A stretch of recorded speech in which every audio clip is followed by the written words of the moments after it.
तो शुरू कर दूं? हाँ, क्वेश्चन 9 पे है ना, हाँ राइट? हाँ सर। तो बताओ क्या है लिखा इसमें। Company whose accounting year is a financial year purchased 1st July 2015 machinery. Financial year का क्या मतलब हुआ? अ Hmm. Company whose financial year is what? Sir, whose accounting year is a financial year.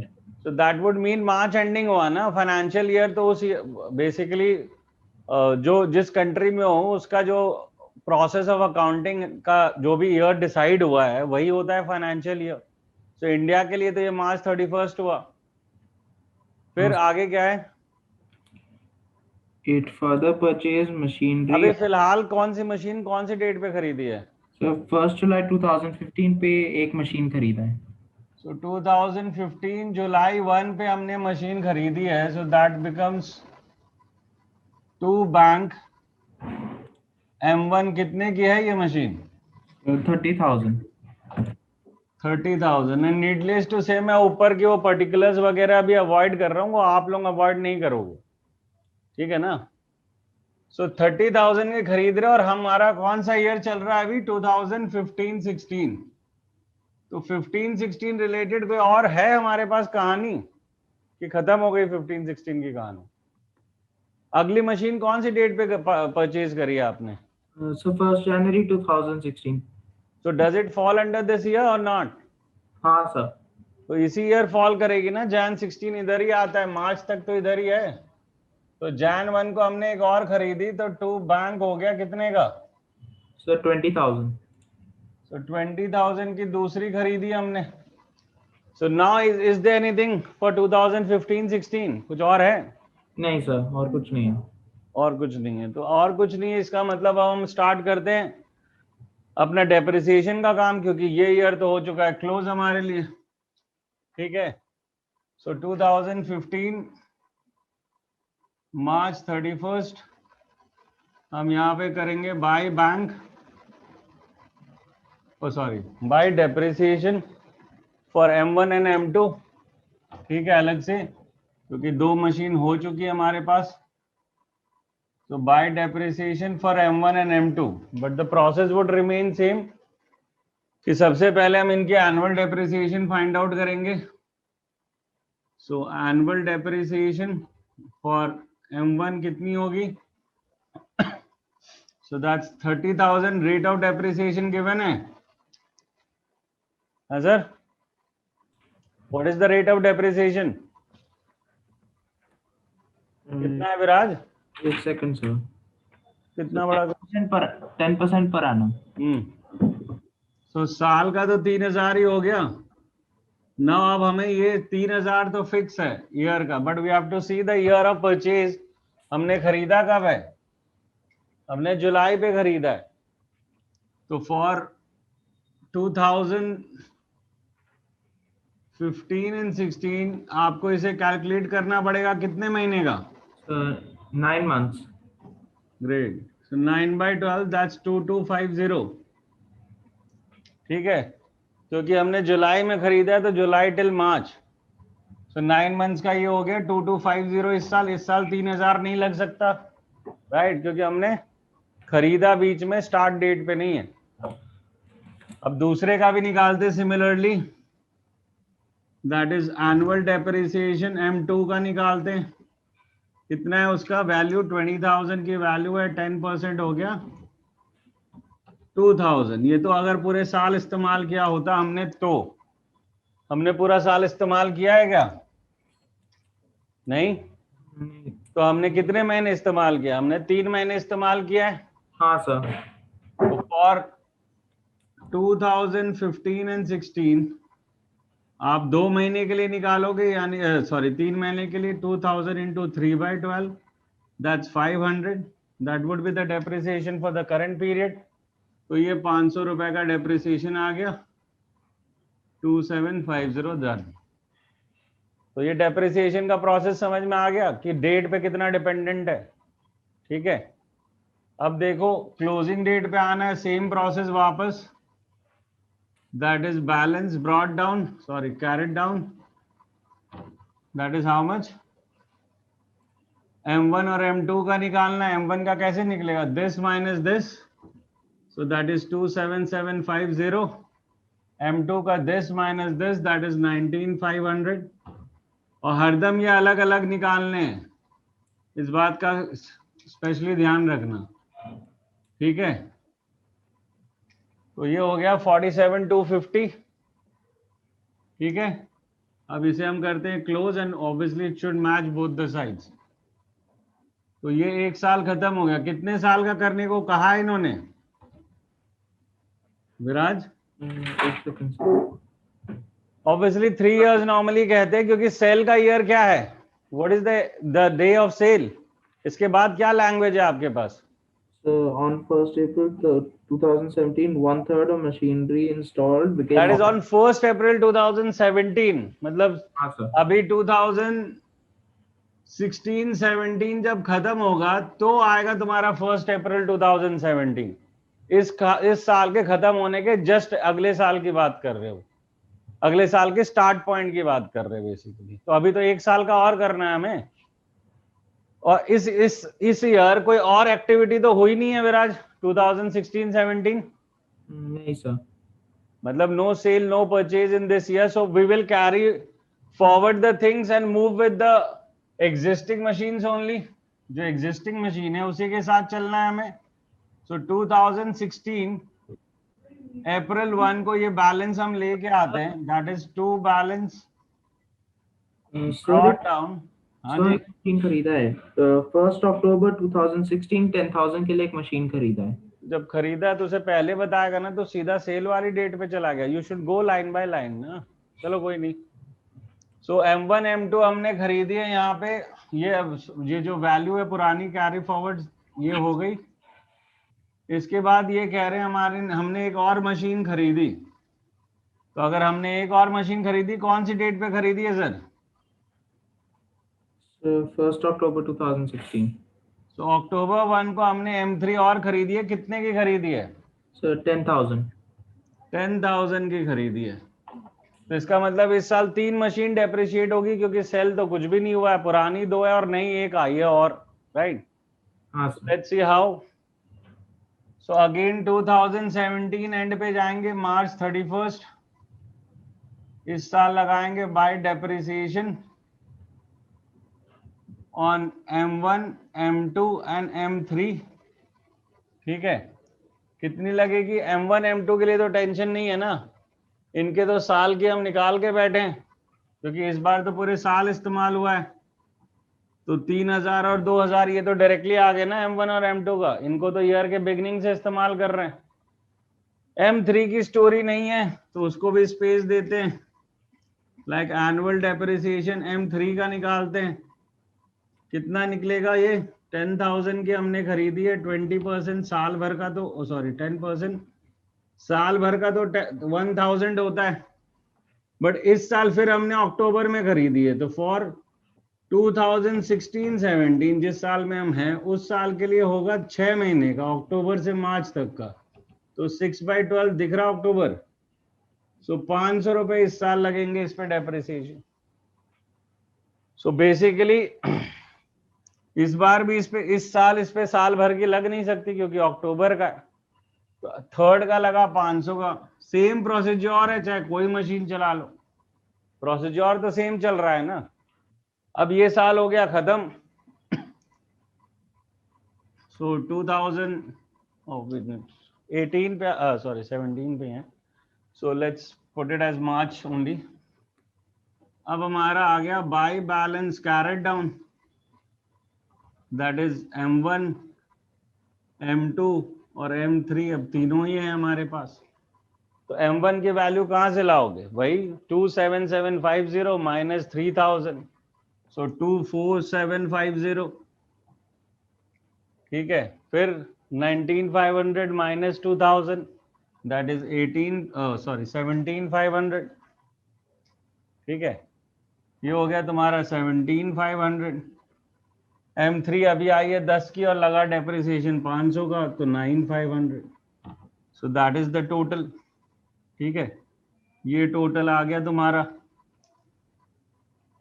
एक किस दो 51,750, ठीक है। इसके बाद इसे टोटल करो and total should match, so that's 57,250 दोनों साइड का टोटल आना चाहिए। इधर का है हमारा 5500, सो हाँ हो जाएगा 57,250। Again you will start with 2017 जो सेल का साल है, with April 1, will be seeing it in next slide, अभी देखते हैं, ठीक है। सो बेसिकली यहाँ तक जो हमने काम किया ये हमारा नॉर्मल प्रोसीजर है कि भाई खरीदा डेप्रिशिएट किया बैलेंस, खरीदा डेप्रिशिएट किया बैलेंस। अगले में फिर हम वापस देखेंगे कि भाई जब सेल हो रही है तो हमें इसे क्या करना है, बट इसमें सेल में थोड़ा सा ट्विस्ट आएगा वापस से, ठीक है, क्योंकि इसमें हम पूरी मशीन नहीं बेच रहे, उसका एक पोर्शन सेल कर रहे हैं। So let's see how to tackle that.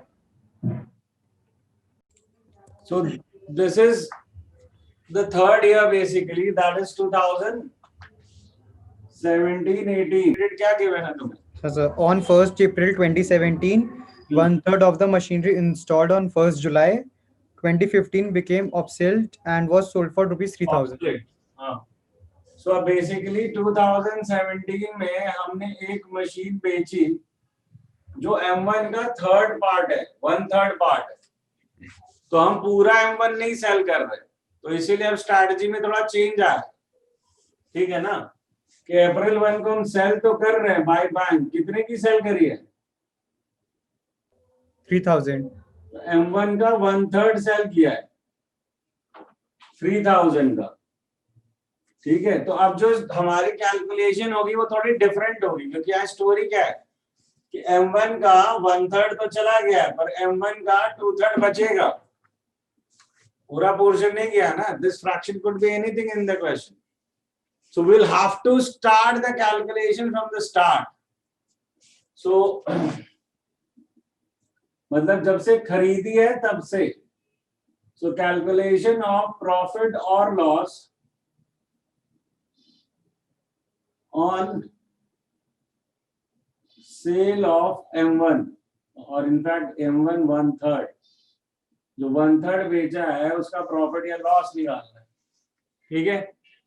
इसके लिए सबसे पहले स्टार्ट करेंगे ओरिजिनल कॉस्ट से, जब खरीदी थी तब से। So original cost as on, कब खरीदी थी हमने इसे?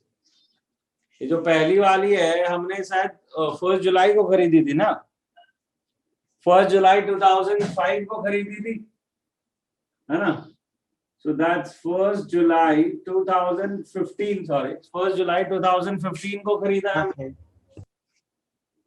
तो इस डेट पे इसकी वैल्यू कितनी थी? इस डेट पे इसकी वैल्यू 30,000 की थी, ठीक है। जो M1 ओरिजिनल कॉस्ट है उसका क्या मतलब होता है, जो हमने एकदम इससे स्टार्टिंग में इसकी जो वैल्यू लिखी होगी वही तो ओरिजिनल कॉस्ट कहलाएगा, जो इसकी मेन प्राइस है। अब इसको स्टार्टिंग से स्प्लिट करना होगा हमें दो पार्ट में, 1/3 अलग और 2/3 अलग, ठीक है। क्या करना है कि in case any machine of is sold in part, मतलब कोई पोर्शन उसका सेल कर रहे हैं, तो फिर हमें ओरिजिनल कॉस्ट से यानी कि स्टार्टिंग से उसे स्प्लिट करना है, ये वैल्यू से फिर काम नहीं चलेगा। जैसे इससे पहले जब हमने बेचा तो हमने लेटेस्ट वैल्यू को कंसिडर किया, पर अब जब स्प्लिट का केस आएगा तो हम स्टार्टिंग से उसे स्प्लिट करेंगे। तो स्टार्टिंग से स्प्लिट करने से क्या होगा देखते हैं। तो एक तो वैल्यू 10,000 है और एक हो गई 20,000। इसको स्टार्टिंग से वापस डेप्रिशिएट करो। डेप्रिसिएशन पहला साल था 15-16, तो 15-16 में 9 मंथ्स का डेप्रिसिएशन लगेगा ना, है जी। 15-16 में हमने जब स्टार्टिंग में खरीदा है तो 9 मंथ्स का लगेगा ना डेप्रिसिएशन। हाँ सर। और हमें अब वापस स्टार्टिंग से वापस लगाना है। 1000 पे 10% कितना हुआ 1000, और 9 मंथ्स का हुआ 750। ये हमें याद रखना है परचेज और सेल के ईयर में। When you are calculating this way, तो दो जगह प्रॉब्लम आ सकती है, स्टार्टिंग ईयर में और एंड ईयर में, ठीक है, क्योंकि स्टार्टिंग ईयर में परचेज आपने अलग डेट में किया हो सकता है और सेल डेट में आपने सेल अलग डेट पे किया हो सकता है, तो यहाँ पे दो जगह प्रॉब्लम्स आ सकती है। अब 16-17 में तो फुल यूज हुआ था तो पूरा 1000 लगेगा डेप्रिसिएशन। 17-18 में कोई यूजेस नहीं है, ये लकी है हम, क्योंकि यहाँ पे अप्रैल में सेल हो गया। अदरवाइज यहाँ पे 17-18 भी आता और मंथ्स आते और उतने मंथ्स का लगाना पड़ता। तो फिलहाल क्या किया हमने, ये जो स्प्लिट वाला पोर्शन था उसको स्टार्टिंग से वापस देखा, एज इफ हम फ्रेश अकाउंट बना, हमने फ्रेशली वापस स्टार्टिंग से कैलकुलेट किया एक वर्किंग में अपना। तो अब मुझे क्या मिला, अब मुझे मिला book value as on what date, on the date of sale, that is 1/1/2017। तो सेल डेट की वैल्यू मिल गई मुझे 8250। सेल कितने पे किया हमने, 3000 पे, तो मेरा प्रॉफिट आ गया, सॉरी लॉस आ गया 5250 का। यहां से यहां तक वही काम किया जो मैंने सेल के लिए पहले किया था, कुछ नया नहीं किया। बट मैंने क्या किया, मैंने स्टार्टिंग से उसे मैंने वहां तक लेके आया हूं। मेरे पास बुक वैल्यू 1/3 पोर्शन की नहीं थी, मेरे पास M1 की पूरे की आज की वैल्यू है अप्रैल 1, 2017 की।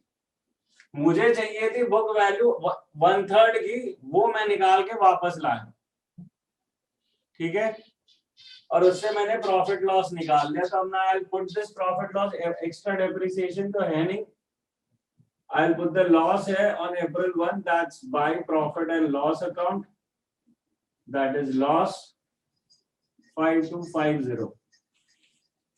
तो ये तो हमने कर लिया, ये ऑलमोस्ट पुराना काम है, थोड़ा हमने स्टेप बढ़ा दिए कि हमने डेप्रिसिएशन निकाली। हम चाहते तो हम इसको डायरेक्टली भी कर सकते, कैसे बताऊं, मैं अगर सीधा इसका 1/3 निकालता ना तो यही आता 8250, करके देख, मैं 24,750 का 1/3 निकालता तब भी यही पहुंचता, पर मैंने थोड़ा हल्का लंबा रूट लिया है उसकी वजह, ठीक है, कि अभी तो ये आसान दिख रहा है कि ये तो कर सकते थे जी, बट मेन स्टोरी इसकी नहीं है, मेन स्टोरी इसकी है।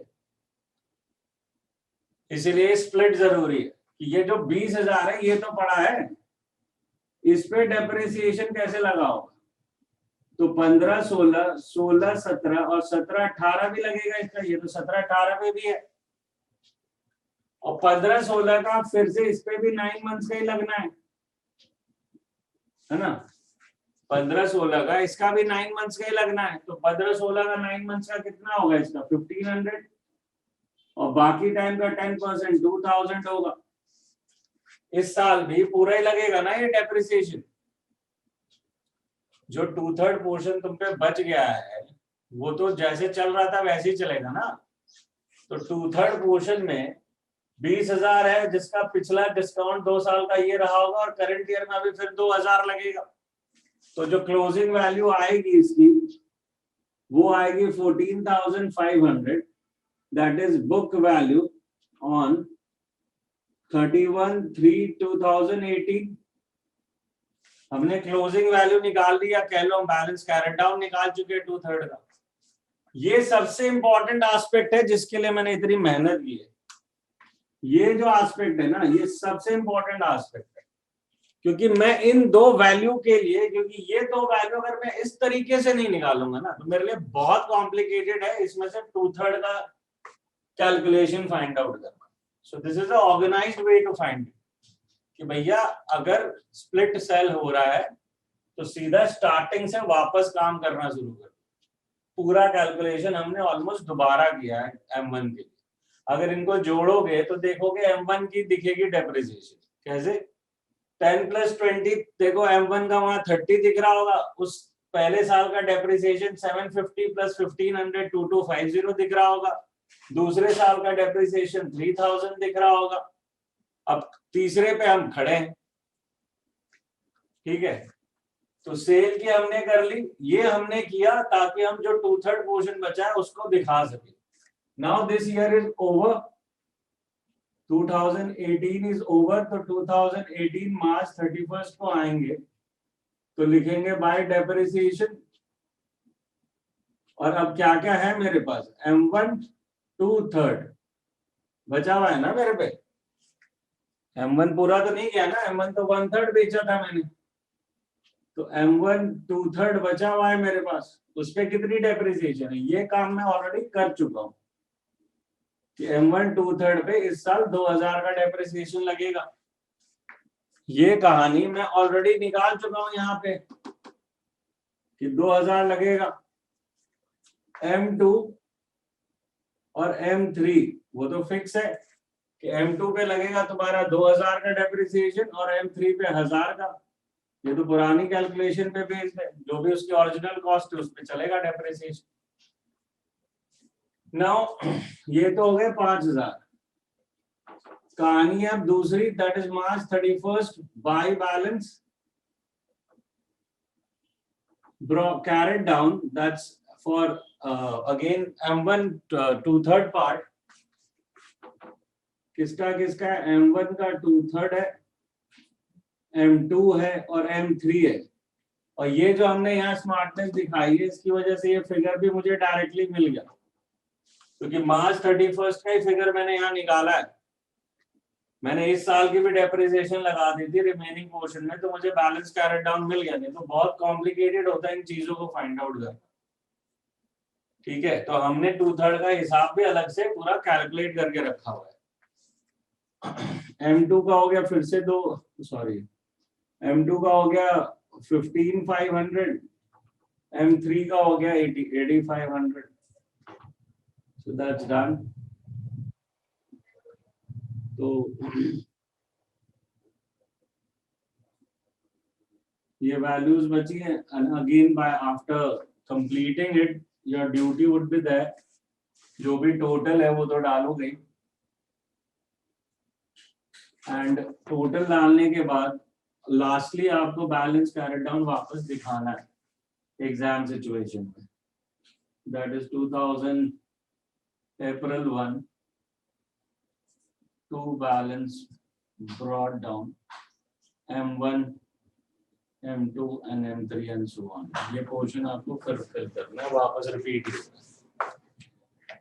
ठीक है, तो ये कहानी समझ में आ रही, कोई डाउट है? 2 मिनट देख लो, कोई डाउट आते हैं तो पूछो।